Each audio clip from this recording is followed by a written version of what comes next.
Behind the scenes, the light and the flame, designing, producing, creating the name. From the rundown grind to the Emmy stage glory, they shape what we feel. Now tell us your story. Production roles, lights, camera, action. Let's wrap your life with emotion and passion. What's your story? Hello and welcome into Storyteller from Beverly Hills. Ahead of the NBA All-Star Game, the town is hustling and bustling. You're going to hear cars flying behind us because we're right off the road here. Sirens, possibly horns. But so excited to have you in. I'm Sky Muller, joined by Jacob Hazzard, the director of Nightcap at Shay Shay Media. Jacob, welcome on to Storyteller. Thank you, man. Thank you for having me. Appreciate it. Yeah, it's been a long time coming. We've been admiring all the great work that you're doing at Nightcap. But before we get into any of that, I like to kind of crack open with a little cold question, maybe some hot answers to it. Okay. And give me something around maybe best concert you've ever been to.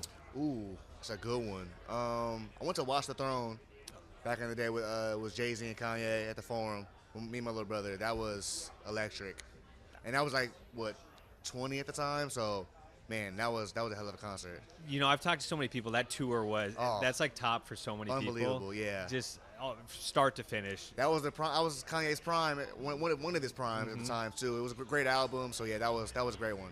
Well, let's get a little bit now into you. We have a little segment called Two Truths, No Lies. So we'll be spitting the hard truth here. Let's go all the way back. You were just telling me before we got on, before you got into this work thing, you walk-on basketball player at Arizona? Yeah, 4-year walk-on, man, yeah. How'd that all come together? It's kind of crazy. So I was playing in high school at Loyola Howe here in downtown LA, and one of my teammates was like the best point guard in the country at the time, and Arizona offered him when he was like a freshman, and I was a senior on the team, so I was just playing alongside him, and they kind of asked me like, hey, we're looking for some walk-ons to come in next year, kind of be part of our new scout team that we're kind of creating. Do you want to be a part of it? I was like, sure. I was already going to Arizona anyway. I already applied and got in, and I was going to go just be a student. They offered me to be a walk-on. I was like, why not? Give it a shot. And then I got there first year. We go 20-0. We start the season off, and the rest history after that. We just 2 Elite 8 teams. Can't complain.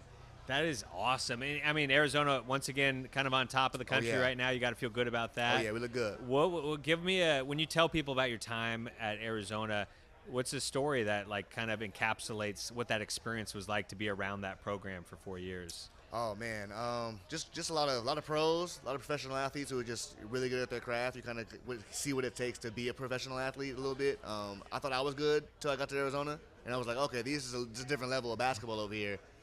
So yeah, I'd say that just the will and the practice dedication that they have into their craft is just out of this world. So it makes sense when you see them at the highest level doing great things. It all translates. Did you have a moment in like a practice early on where you know, obviously you're probably one of the best players in your league in high school, and then you're like, oh, this is kind of a step up? Yeah, I think it was my first pickup session ever. I was playing. It was Nick Johnson. He went to from I think it was Vegas at the time.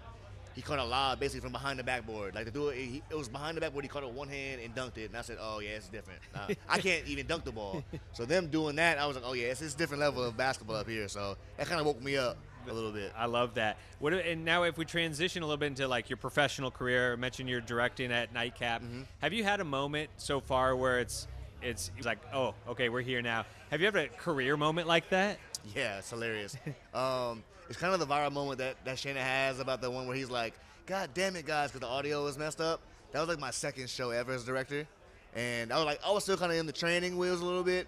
And there was an echo he was hearing for some reason, and we couldn't figure out what it was. And it ended up being his own computer, which was playing the YouTube in the background.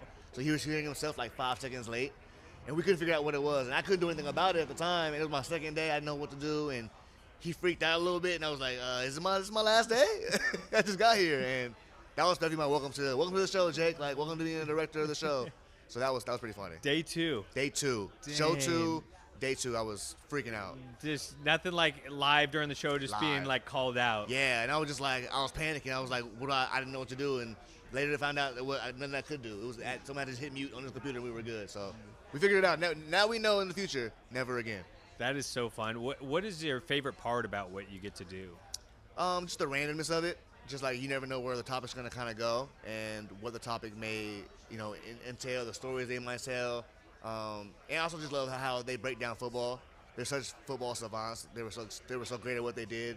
at their craft. So hearing them talk about the nuances of the game and the locker room stories and all that kind of stuff is definitely the kind of thing that I love to hear as a former athlete myself. Like, what was it like to be, with John Elway and all those great guys and all that kind of stuff. So hearing those behind-the-scenes stories is definitely kind of one of my favorite things about the show. How would you compare if somebody, hasn't maybe they've been a lower level athlete or not? Well, like, what's the comparison of chaos of live playing in a live sport to chaos of a live production atmosphere? They're somewhat similar just because everything's so kind of high stakes. Like, you make a mistake, everyone sees it type of thing. I would say in TV, I say there's more people, more moving parts because it's like not just 5 people on the court. It's like 30, sometimes maybe 40 people with set, production, tech, all that kind of stuff. So you have to really make sure you can communicate. That's the biggest thing. Communication is key in even sports and in TV. So I say those are like kind of what I brought from my sports kind of side to TV is like over communicate, over talk, stay positive because everyone's going through it at the same time. And nothing's ever going to be perfect. You try to do the best you can with what you got and just live with the results. That's so true. Of it, 12 as one was like one of the Seahawks saying it's like you got all these people working together for one product, and somebody messes up, you can't just go down their, be at their throat. You gotta, the show goes on still, and everyone's watching. That'll be you one day. Yeah, exactly. You don't want to be that guy. You know what I mean? So that's so true. Well, it kind of takes us nicely into our next segment, Behind the Build, and I want to get a little more into the behind the scenes. Obviously, second biggest sports show on YouTube, Nightcap, but give us more about what's happening behind the scenes there. What's it been like to be on this ride with, Shannon, Ocho, and Nightcap?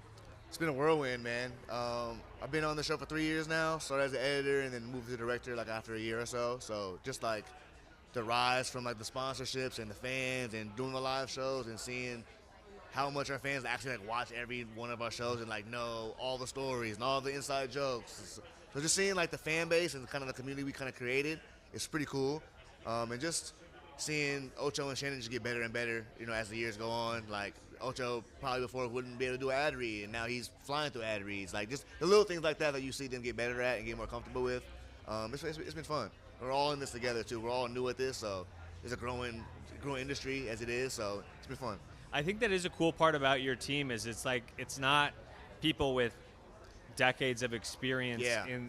So it's got to be cool to watch each other kind of grow and build through this. What's that like to see just some of the other people on set that are growing with you? It's crazy. We were all from all different parts of TV or the industry. I think Christian, he was like in the medical field for a little bit before this, so like he had no idea what he was doing until he got to the show, and he's the director now, one of the directors with me now. So seeing him learn all that kind of stuff, and even myself learning how to do thumbnails and cut out and do different cutouts, and seeing training everybody and all that kind of different stuff. It's been a fun kind of whirlwind of just chaos, but like fun chaos to a degree, of just like we're all in this wild ride of like sports media and trying to figure it out at the same time. Even though you playing something, it never really goes as we playing it. Mm-hmm. So it's just kind of fun we're all one team, we're in it together, so we enjoy it. What's like a recent show, or it doesn't even have to be recent, but what's a show that like you're really proud of how it all came together and what brought it to life? I would say our live show that we did in San Fran this past Thursday. It was the Herbst Theater in San Francisco. It was like a 5,000 person theater, and I think we sold it out, but it was pretty close. Doing that and streaming that live was crazy, and the fact that we got it done and it was, I would say seamless, but not as stressful as we thought it would be. Just was a testament to our team and how prepared we were beforehand, and getting all that stuff done. Of course, there were issues before the show that no one knows about, that they didn't even know it was happening behind the scenes, which we love to hear. Because we're panicking in the back, and the crowd's like, everything's fine. I'm like, we love that. So that was always great to see. But yeah, I think that's our most recent like live show that we've done, and as big as we've gotten, that's like the biggest one we've had a chance to do. So that was a blast. That's got to be the most rewarding things in live production is when something does go wrong, but nobody that's not in the trenches there knows that anything went wrong. Yeah, it shows how you can problem solve and communicate and figure things out. And that's when it's like, gosh, if you only knew. Yeah, 100%. If you only knew how close we were to not having anything. For sure, yeah. We were 10 minutes away from everything going to hell, so we had to get everything figured out. So it was fun. I do feel like the problem-solving side of production is maybe a little underrated. Would you say so? Yeah, for sure. I mean, you never know what's going to go wrong. Internet goes out, Wi-Fi goes down, you know, a graphic's not working at the right time. There's always something that can go wrong. You have to just kind of problem solve and move on and trying to figure out the best solution as fast as you can. And it's not always going to be pretty, but as long as you get it done in a timely manner, it's the best you can do. Sometimes when the Wi-Fi goes down, the Wi-Fi goes down. You know, nothing you can do about that, but you have to try and prepare for that. So that does happen. You have a backup, all that kind of different stuff. So we have A, B, C, and D plans going into shows just in case, because you never know what's going to happen. Every time I talk to somebody that has been in production that's like looking to leave the industry, I always tell them, hey, you're problem solving in like up against a deadline or in a live that's like one of your probably greatest assets that transitions to any job anywhere. 100%. But let's get into a little bit of what I call the production playbook, and this is more strategy based type stuff. But you mentioned it earlier of the idea of building a community when you're building a show, like creating a community. I think for years in production, everyone looked at Inside the NBA and was like, that show built a community that like no matter where they go live from, people are going to tune in because they're connected to that show. For sure. And you guys have like built this crazy community with Nightcap as well. I mean, what was the key to bringing that community to life? I think it's more of a testament to Ocho and Shannon of just kind of creating that space and that space where they can be a little more serious, because you've seen Shannon on TV for so long and kind of be somewhat corporate to a degree, so he kind of let his hair down a little bit on this show and kind of be more of himself. Ocho's always going to be Ocho, so he kind of brings his own little swagger and stuff to the show as well. So them together is a powerful combination. They've known each other for a long, long time, and they have stories for years. So just hearing those stories and hearing like them be normal people and be just human beings is like probably why our communities got created so fast and so quick. Like everyone calls him Uncle for a reason. He acts like he's your uncle that you have in the backyard at a barbecue. You know what I mean? So that's kind of the community we kind of created, and it's working for us. You guys have become like kind of the gold standard for what people are trying to replicate in the digital space. It's got to feel like a little bit of like when you win a championship and you know everyone's chasing what you're trying to create out there. It's crazy because in-house doesn't always feel like that, because we feel like we're just going. But then, hearing that, thank you. We appreciate that, because we're grinding. I'll tell you that. We're always got a show. We got a show tonight after this. Got to go home and get ready for that. But we enjoy it. We love the grind, and we love seeing the show grow and get more successful. So it's been crazy. I think a cool thing for people to hear is like just people probably don't understand the hours and like the work that goes in there. What are some of the just crazy shifts that you end up pulling? Yeah, there's been some crazy ones. Tonight will be a late one because we're doing a liquor game tonight. Come on at 7, so we'll probably be done around 10:30. So we're going live right after the game. So 10:30ish. We're going live after some boxing fights some nights, which has been super late, like 11 p.m., 11:30 p.m. For me on the West Coast, it's not too bad, but for my East Coast coworkers, I feel for them sometimes, because that means the show starts at 2 a.m. And our shows are always about 2 hours, so that means you're getting off around 4. If you gotta do post-production stuff, you're not going to sleep until like 5. So that can be a tough day. It's just like, for me, I'm on the West Coast, so I'm a little more blessed when it comes to the time zone. But it can be some late nights, so we try and hopefully tonight won't be 2 hours. Hopefully it's like 1:45, so we can get off a little earlier. But it is what it is.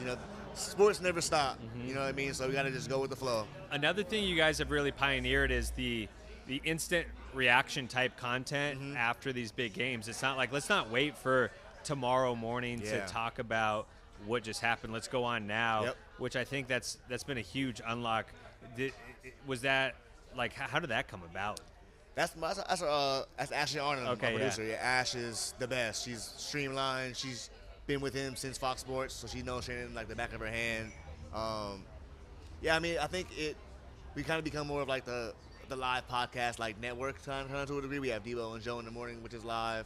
I think it's just good to get that reaction right off the bat, because next morning things can get a little saturated, news stories come out, stuff like that. So getting that instant reaction, and people are still emotional after the game, so they want to hear, what Shannon and Ocho have to say. So I think that's been a huge part for us, of just getting those emotions of those fans flooding in the chat, arguing with us about why the Raiders lost tonight, when we really don't care, but we want the engagement. You know what I mean? So I think that's been a nice little community we've created. The other thing I don't think people would understand about like you specifically is how many hats you're wearing during a show. There's so much, like modern day production fewer people producing more content is what it seems like. Take us into what it looks like when you're running the show. So I got 3 computers going. I got one with Zoom open with like a whole show, everybody in there. I have my switcher open on my other computer with like my rundown, my graphics, kind of getting ready for that. And then my other computer has OBS, another Zoom open to control my clips. And then I have another monitor with like all my notes, the YouTube stream up live so I can see how it looks live, follow the chat, have my notes open so I can write some notes during the show if I need to. And then Tagboard. Tagboard's up on the far left as well. So I got a lot going on. So I'm doing graphics as I'm changing cameras. I'll be writing notes sometimes as I'm changing cameras. It just kind of calls for what the day calls, you know. I've been doing it for so long now. I'm so used to it. Like, it doesn't even feel like a lot anymore. I'm just like, it's just another day at work. But 5-tool player there. Yeah, I'm doing a lot, but, you know, it is what it is at this point, you know. How much does your audience enjoy when you're able to like throw up their stuff on? Oh, they love it. Yeah, they love it. But now that we can do more of that stuff now with the threads integration and stuff like that, it's been great. It's been a really good reception. Do you see them like in the chat once it goes up, like reacting to being up there? Yeah, we try to. Some it depends on the show. Some the chat's just flying and you can't keep up with it because we'll have like 30,000 people watching the show at once and the chat's just flying. So sometimes you can't keep up. But when it's like, you know, later, like tonight, the show will be so late, it won't be as many people in the chat, so we can kind of keep up a little more. But they love it though. They do love all that, the seeing their stuff live on the show, or we even do a Q&A section where they ask questions and we answer those at the end of the show as well. So they love asking all that little random stuff. That's awesome. We're gonna get into shot caller here a little bit, and that is kind of what's next for Nightcap, or what's next for Shay Shay Media as you see it, of taking it to another level. I think we'll be doing more live shows in theaters, you know, going to different states, you know, doing some live shows, some theaters. I think we want to do that a little bit last year. Some things got derailed, so hopefully this year we can kind of get that going more this summer. And then just going to more live events, you know, hopefully get to the finals maybe for the NBA this year. That would be cool, depending on where it is. We usually go to the NFL draft, so maybe go to the draft again this year. Stuff like that, you know what I mean? Just trying to get to the events and just do more live, in real life content. Yeah, you know get out of the Zoom boxes and get into real life. Yeah, get out the house a little bit, and get on the streets a little more, and do some more producing and directing in person, which is always fun. So yeah, I think good. I like that. That's the future. It's like when they always the group chat meets in real life type. Yeah, energy. I met some coworkers for the first time last week. And No I've way. been with them for years, so it was crazy. It was crazy. We like to close with the Storyteller shout out. Just an opportunity for you. You know, we're putting you on the spotlight here a little bit, which much deserved flowers for yourself. But anybody else you want to shout out here? Just my whole squad: Ashley Arnum, Christian Hunter, Mike Davis, you know, Nikki Grant, Brandon, Stevie, the whole crew. Just doing their thing, holding it down. Oh, don't forget me for anybody more but Javion. Holding it down for us. Just whenever you need some help, you need somebody to cover for you, they got your back, no questions asked. And as much as we all work, we all know we're tired, but we know no one complains. We get it done, and the show's thriving because of it. And we're just gonna keep it rolling and see how far we can take this thing. I love it. Well, it's a little happy hour here. Jacob from the Nightcap will be later on tonight. Jacob, thanks for coming by Storyteller. We appreciate it. Thank you for having me, man. I appreciate it. Right on. Take care, everyone. All right.